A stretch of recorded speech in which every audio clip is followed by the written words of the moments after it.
Hi everybody, welcome again. We're trying out a little circulation heater. I'm going to give you a quick look at some of the controls while we're running. We're running at 97C right now, almost boiling.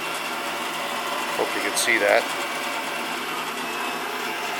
It's a beautiful control system. Everything is in fantastic shape. This unit uses a heat exchanger and an electric heater. The electric heater heating the fluid into the exchanger, and then your process water passes through the exchanger. Very nice design. The sight glass for the onboard tank, that's the fill right there for it. And as I said, it's made by Advantage, and we're not really familiar with them.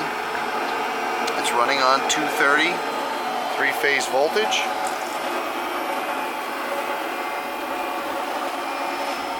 And it uses 40 amps. We have lots of heaters, boilers, process equipment in our stock, so we do hope you'll visit our website at www.champtrading.com, and we look forward to hearing from you. Thanks for joining us.